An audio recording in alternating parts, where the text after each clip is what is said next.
Shalom, selamat pagi Bapak Ibu, saudara-saudari yang terkasih di dalam Kristus Yesus. Pagi ini kita akan mendengar renungan firman Tuhan. Sebelumnya kita berdoa.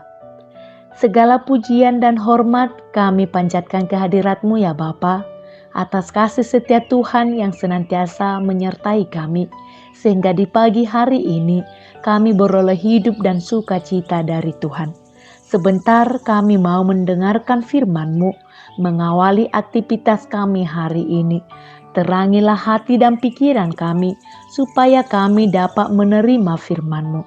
Dalam nama Yesus kami berdoa. Amin.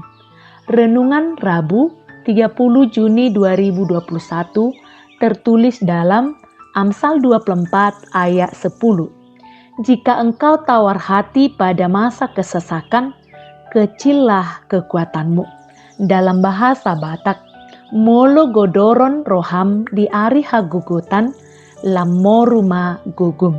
Demikianlah firman Tuhan. Pernahkah saudara mendengar kata tawar hati? Apakah yang dimaksud dengan tawar hati?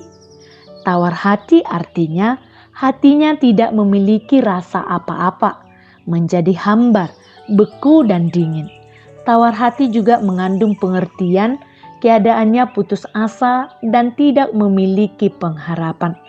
Biasanya tawar hati ini disebabkan oleh berbagai sebab. Bisa karena kelelahan baik secara jiwa maupun tubuh, kegagalan, kesesakan, rutinitas, melakukan sesuatu yang tidak disukai, intimidasi, atau hidup dalam ketakutan. Dan hal yang sering menjadikan banyak orang menjadi tawar hati, yaitu di saat menghadapi permasalahan yang bertubi-tubi, sakit berkepanjangan, keadaan ekonomi keluarga yang tak kunjung membaik.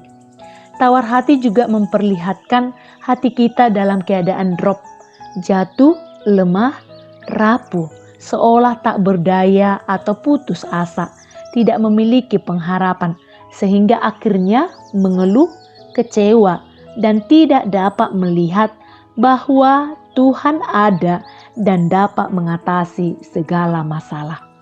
Ketika masalah datang melanda kita, sering sekali kita langsung merasa tawar hati, sehingga tiba-tiba semangat kita berkurang, semangat kita patah, kita tidak berdaya. Sementara dalam proses menjalani setiap pergumulan kita harus punya semangat untuk mampu mencari solusi dan menyelesaikan masalah tersebut, dan untuk mampu menghadapi setiap pergumulan hidup.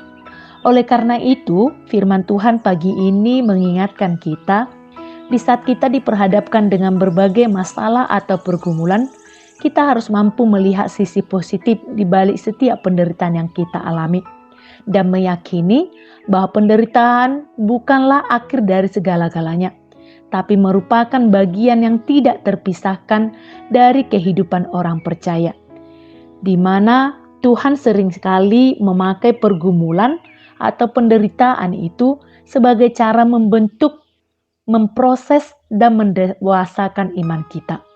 Untuk itu kita tidak boleh mundur dan menyerah menghadapi segala rintangan dan masalah, karena selama kita hidup, pasti suka duka datang silih berganti. Namun percayalah akan kuasa Tuhan di balik penderitaan kita. Selalu ada rencana Tuhan yang indah. Tuhan tak pernah janji langit selalu biru, tetapi Dia berjanji selalu menyertai.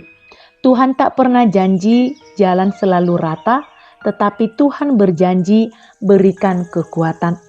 Jangan pernah menyerah, jangan berputus asa. Mujizat Tuhan ada saat hati menyembah. Jangan pernah menyerah, jangan pernah putus asa.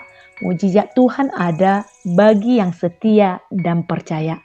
Maka bagi saudara-saudara yang saat ini bergumul, menderita, kesakitan, yang sedang menghadapi masalah, yang sedang sakit, hadapilah semuanya itu dengan sukacita, ucapan syukur, doa dan pengharapan, supaya bersemangat dan semakin kuat. Stop tawar hati, karena itu akan menguras seluruh kekuatanmu. Amin, kita berdoa. Terima kasih ya Tuhan, kami telah mendengarkan firman-Mu. Jadikanlah firman-Mu menjadi kekuatan kami. Ajarilah kami supaya dalam menghadapi hidup ini, kami tidak mudah putus asa, tidak tawar hati, sekalipun kami diperhadapkan dengan berbagai pergumulan hidup. Tapi yakinkanlah kami, supaya semua itu kami jalani seturut kehendak Tuhan. Berkatilah setiap aktivitas yang akan kami lakukan hari ini. Dalam nama Yesus, kami berdoa. Amin. Shalom, selamat beraktivitas, salam sehat, Tuhan Yesus memberkati.